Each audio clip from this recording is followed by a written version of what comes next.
All right, my phone's at 4%. I'm just gonna talk about some thoughts that I've had today until it dies.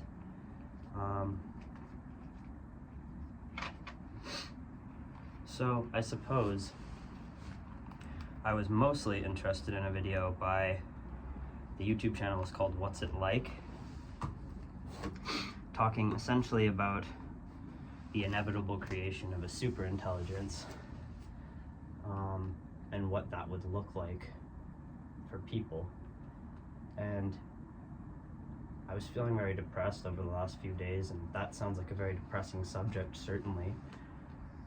But in some ways, I suppose, thinking about such a horrible future made me realize how special living right now in this very pivotal moment before we cross that threshold of creating a superintelligence, because as far as we understand, we have not created one yet. And I suppose it gave me a moment that I'm in right now, and I decided to turn the camera on, where I did feel very appreciative for all of the organic around me right now, even though I live in a pretty suburban environment that I, by my standards growing up, consider quite populated.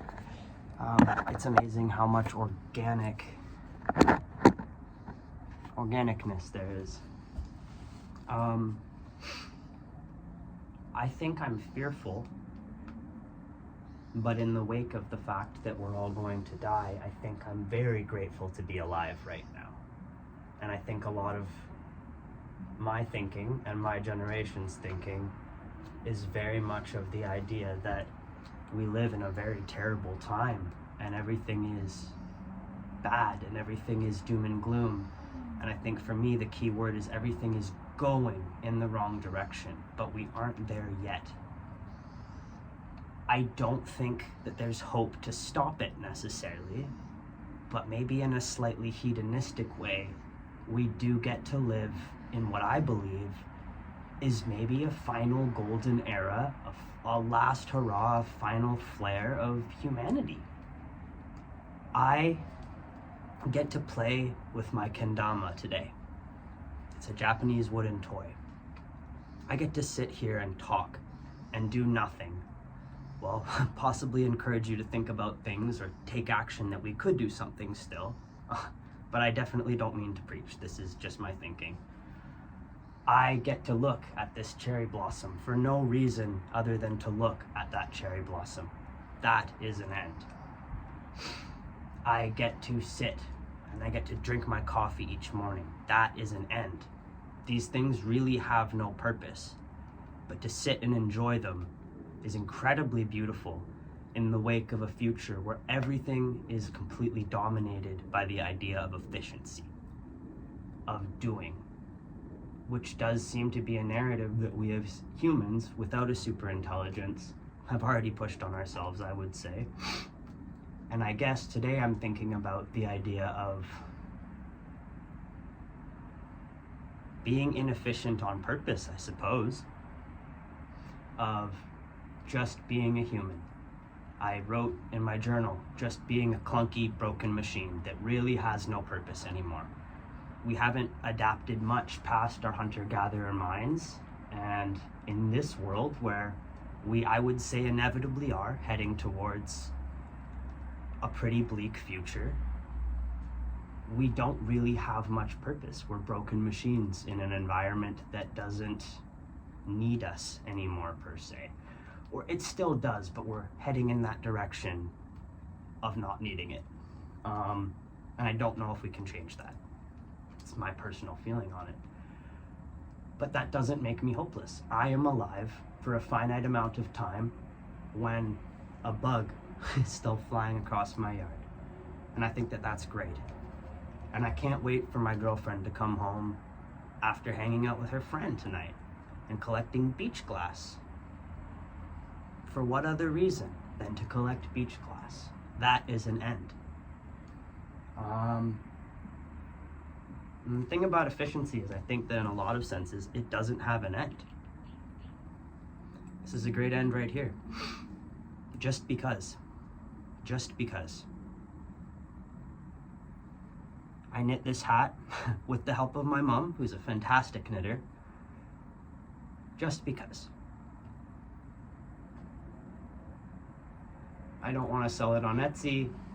I'm not going to start a side hustle. There's holes all in it. It was inefficient.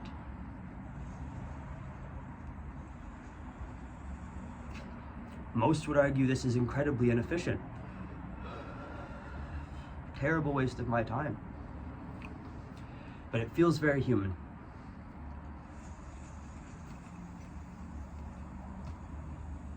And I'm not going to say his name, but I'm very inspired by my friend who does all sorts of inefficient things. But he's one of the most well-adapted people. He doesn't, maybe he does, I'm sure he does, but he doesn't get fixated on that deep, deep anxiety, that existential dread.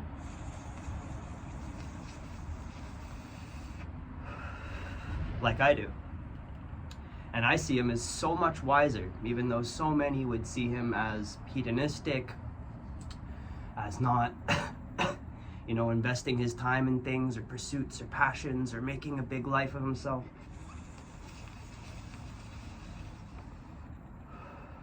Almost forgot this was going, wasting the good hash. But I see him as a saint because he moves through life. This is getting a little subjective. As I see nature intended, without getting caught like a river, without getting caught on each little rock and each little snag, whether it's through a cigarette on the lip or through a beautiful painting made or a hard day's work at his job, stumbles through, very much like a human, leaning on inefficiency when he must, as a friend in the face of bleakness, bleak efficiency. Inefficiency in being a human is beautiful, man.